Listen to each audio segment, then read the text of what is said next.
Presented by Magister Ajnabi Entertainment.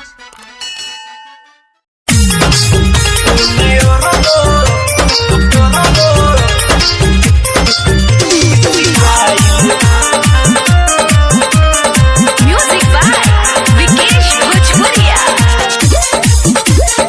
आप सुन रहे हैं अमित पटेल की आवाज में।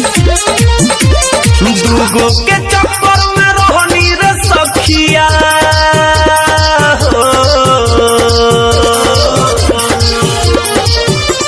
दूगो के चक्कर में रोहनी रे सखिया दोनों छूट गईल। दूगो के चक्कर में रोहनी रे सखिया दोनों छूट गईल। ओने अरबो खिसियाइल एने भपरो रूठ गईल। ओने अरबो खिसियाइल एने भपरो रूठ गईल।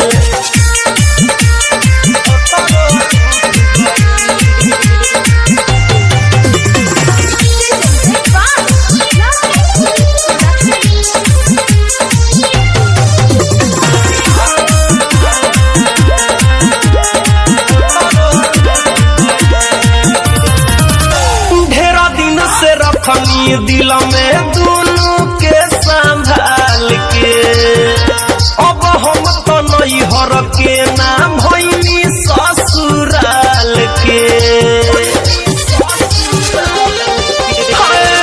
ढेर दिन से रखनी दिल में दोनों के संभाल के अब हम तो नहीं हर के नाम भइनी ससुराल के। दिल में जरा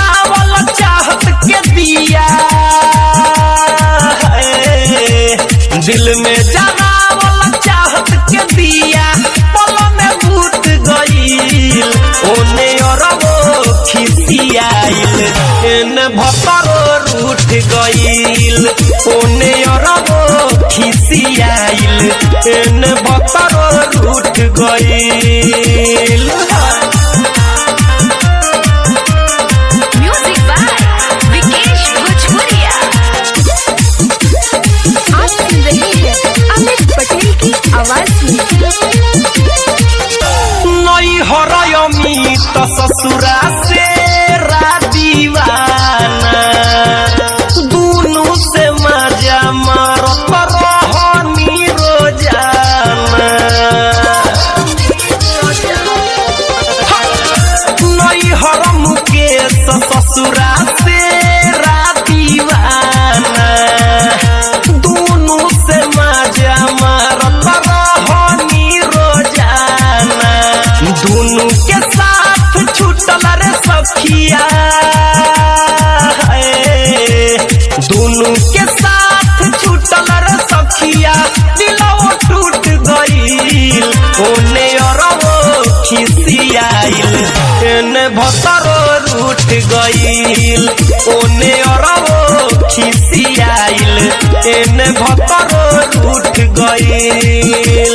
दूगो के चक्कर में रोहनी रे सखिया दोनों छूट गईल। दूगो के चक्कर में रोहनी रे सखिया दोनों छूट गईल। ओने अरबो खिसियाइल एने भपरो रूठ गईल। ओने अरबो खिसियाइल एने